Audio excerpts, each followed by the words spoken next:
ದೇವರಿಗೆ ಸ್ತೋತ್ರ. ಈ ಬೆಳಗಿನ ಜಾವದಲ್ಲಿ ದೇವರು ಕೊಟ್ಟಿರುವ ವಾಕ್ಯ ಭಾಗ ಕೊಲೊಸ್ಯರಿಗೆ ಬರೆದ ಪತ್ರಿಕೆ 3ನೇ ಅಧ್ಯಾಯ 1ನೇ ವಾಕ್ಯ. ಆದ ಕಾರಣ ನೀವು ಕ್ರಿಸ್ತನೊಂದಿಗೆ ಎಬ್ಬಿಸಲ್ಪಟ್ಟಿರುವುದರಿಂದ ಮೇಲುರುಗಳನ್ನು ಹುಡುಕಿರಿ. ನಾವು ಪಾಪದಲ್ಲಿ ಮುಳುಗಿರ್ತೀವಿ.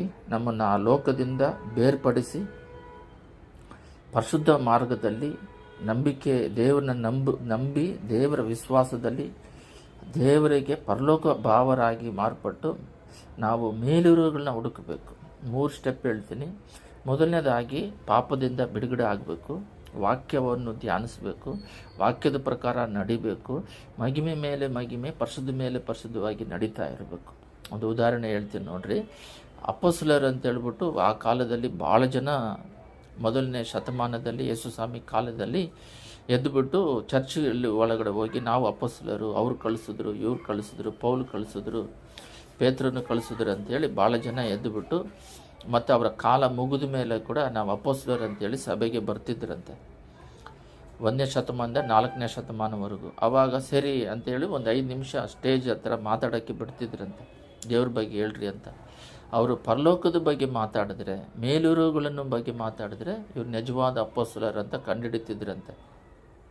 ಲೋಕ ಸಂಬಂಧವಾಗಿ ಮಾತಾಡಿದಾಗ ಕ್ಲೀನಿಗೆ ಗೊತ್ತಾಗುತ್ತೆ ಇವರು ಬಂದುಬಿಟ್ಟು ಮಾಂಸಿಕದಲ್ಲಿ ಇವರು ಸುಳ್ಳು ಹೇಳಿ ಇವರು ಅಪೊಸ್ತಲರು ಅಂತ ಹೇಳ್ತಾರಂತ. ಅವ್ರನ್ನ ಸ್ಟೇಜ್ ಮೇಲಿಂದ ಇಳಿಸ್ಬಿಟ್ಟು ನೀನು ಅಪೊಸ್ತಲನಲ್ಲ ಅಂತೇಳಿ ಕಂಡುಹಿಡಿತಿದ್ರಂತೆ.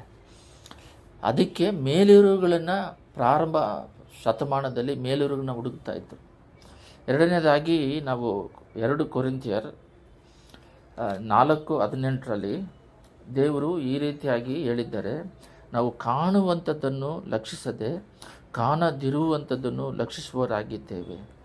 ನಾವು ದೇವ್ರನ್ನ ನಂಬ್ಕೊಂಡಿದ್ದ ತಕ್ಷಣ ಲೋಕದಲ್ಲಿ ಏನೇನೆಲ್ಲ ನೋಡ್ತೀವೋ ಇದನ್ನು ನಾವು ಮನಸ್ಸಿನಲ್ಲಿ ಆಗಲಿ, ಹೃದಯಕ್ಕೆ ಆಳವಾಗಿ ಬೇರೂರೋದಾಗಲಿ, ಹೃದಯಕ್ಕೆ ಬರೋದಾಗಲಿ, ಮೈಂಡಿಗೆ ಬರೋದಾಗಲಿ ಇಲ್ಲದಾಗೆ ನಾವು ಲೋಕದಲ್ಲಿ ಇದ್ದರೂ ಕೂಡ ಕಾಣದಿರುವುದುಗಳನ್ನು ಲಕ್ಷಿಸುವವರಾಗಿದ್ದೇವೆ. ಕಾಣುವಂಥದ್ದು ಸ್ವಲ್ಪ ಕಾಲ ಮಾತ್ರ ಇರುವುದು, ಕಾಣದಿರುವುದು ಸದಾಕಾಲ ಇರುವುದು. ಅಂದರೆ ಒಂದು ಉದಾಹರಣೆಗೆ ಹೇಳ್ಬೇಕಂದ್ರೆ, ಮಕ್ಕಳು 1ನೇ ಕ್ಲಾಸ್ LKG ಇಂದ 10th ಓದ್ತಾರೆ. ಎಕ್ಸಾಮ್ ಬರುತ್ತೆ. ಎಕ್ಸಾಮಲ್ಲಿ ಪಾಸ್ ಆದರೆ ಫಸ್ಟ್ ಇಯರ್ಗೆ ಹೋಗ್ತಾರೆ. ಫೇಲ್ ಆದರೆ ಅವರ ಜೀವನ ಅಷ್ಟೇ, ಮತ್ತೆ ಕಟ್ಟಿ ಬರಿಬೇಕು, ಪ್ರಯತ್ನ ಪಡಬೇಕು. ಈ ರೀತಿ ಸಮಸ್ಯೆಗಳಿದೆ. ಆ ಎಕ್ಸಾಮಲ್ಲಿ ಪಾಸ್ ಆದ್ರಿ ಫಸ್ಟ್ ಇಯರ್ಗೆ ಹೋಗೋದೆ ಆ LKG ಇಂದ 10ನೇ ಕ್ಲಾಸ್ವರೆಗೂ ನಾವು ಹುಟ್ಟಿದಾಗಿಂದ ಮರಣ ಸಂಭವಿಸೋವರೆಗೂ ಆ ಎಕ್ಸಾಮ್ ನಮಗೆ ಒಂದು ಉದಾಹರಣೆಯಾಗಿ ತಗೊಂಡು ನಾವು ಹಂಗೆ ಜೀವನ ಮಾಡ್ತಿದ್ದಾಗ ನಮಗೆ ಈ ಲೋಕದಲ್ಲಿ ಟೆಸ್ಟ್ ಅಂತ ಒಂದು ಬರುತ್ತೆ. ಆ ಟೆಸ್ಟ್ ಅಂದರೆ ಮರಣ. ಆ ಮರಣ ಹೊಂದಿದ ತಕ್ಷಣ ನಾವು ಮೇಲಿರುವುಗಳನ್ನು ನಾವು ಯಾವಾಗಲೂ ನೋಡ್ತಾ ಇರಬೇಕು. ಇದು ಬಂದು ಸ್ವಲ್ಪ ಕಾಲ.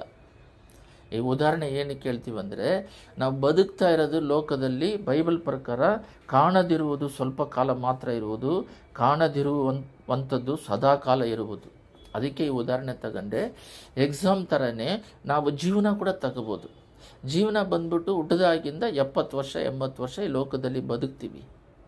ಇದರಲ್ಲಿ ಟೆಸ್ಟ್ ಥರ ನಮಗೆ ಅಲ್ಲಲ್ಲಿ ಸೆಕೆಂಡ್ ಇಯರು, ಡಿಗ್ರಿ, ಕಾಲೇಜ್ ಓದಬೇಕಾದ್ರೆ ಬರ್ತಾ ಇರ್ತವೆ, ಹೋಗ್ತಾ ಇರ್ತವೆ. ಪಾಪ ಮಾಡೋದಕ್ಕೆ ಸೈತಾನ ಪ್ರೇರೇಪಿಸ್ತಾನೆ, ಬೀಳಿಸೋದಕ್ಕೆ. ಇದನ್ನೆಲ್ಲ ನಾವು ಹೃದಯ ಅಂತರಾಳದಲ್ಲಿ ಮೈಂಡಲ್ಲಿ ತಗೊಳ್ದಂಗೆ ನಾವು ಸ್ವಲ್ಪ ಕಾಲ ಈ ಟೆಸ್ಟಲ್ಲಿ ಜಯ ಹೊಂದಿದ್ರೆ ಸದಾ ಕಾಲ ಇರುವ ಪರಲೋಕ ರಾಜ್ಯ ನಮಗೆ ಕೊಡ್ತಾರೆ. ಅದಕ್ಕಾಗಿ ನಾವು ಯಾವಾಗಲೂ ನಮ್ಮ ಮನಸ್ಸಿನಲ್ಲಿ, ಹೃದಯ ಅಂತರಾಳದಲ್ಲಿ ಯಾವಾಗ ನೋಡಿದ್ರೂ ಮೇಲಾದುಗಳನ್ನು ನಾವು ಹುಡುಕಬೇಕು, ಪರಲೋಕವನ್ನು ನಾವು ಹುಡುಕಬೇಕು. ರೋಮರ್ 8:25 ಈ ರೀತಿ ದೇವರ ವಾಕ್ಯ ಹೇಳುತ್ತದೆ, ಆದರೆ ಕಾಣದಿರುವುದನ್ನು ನಾವು ಎದುರು ನೋಡುವವರಾಗಿದ್ದರೆ ತಾಳ್ಮೆಯಿಂದ ಕಾದುಕೊಂಡಿರುವೆವು. ಇದಕ್ಕೆ ತಾಳ್ಮೆ ಬೇಕು. ಸ್ವಾಮಿನ ನಾವು 20 ವಯಸ್ಸಲ್ಲಿ ಮೆಚುರಿಟಿ ಸ್ಟಾರ್ಟ್ ಆಗುತ್ತೆ ಯೌವನ ಕಾಲದಲ್ಲಿ.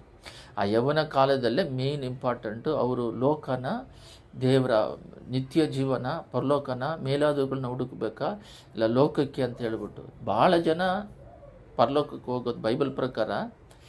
ನೋವನು 100 ವರ್ಷ ಪ್ರಸಂಗ ಮಾಡ್ತಾರೆ, ಬಟ್ ಬೋಟಲ್ಲಿ ಹೋಗಿದ್ದು 8 ಜನನೇ ಕಾಪಾಡಲ್ಪಟ್ಟಿತ್ತು. ಆದರೆ ಅಳಿದು ಹೋಗಿರೋರು ಭಾಳ ಜನನೇ. ಅದರಿಂದ ಮೇಲಾದಗಳನ್ನ ಹುಡುಕೋರು ಸ್ವಲ್ಪ ಜನನೇ. ಪರಲೋಕ ರಾಜ್ಯಕ್ಕೆ ಹೋಗಿ ಅಲ್ಲಿ ದೇವ್ರನ್ನ ನಿತ್ಯ ಕಾಲ ಅವ್ರ ಜೊತೆಲಿ ಇರೋದಕ್ಕಿನ್ನ ಹುಡುಕೋರು ಈ ಲೋಕದಲ್ಲಿ ಸ್ವಲ್ಪ ಜನನೇ.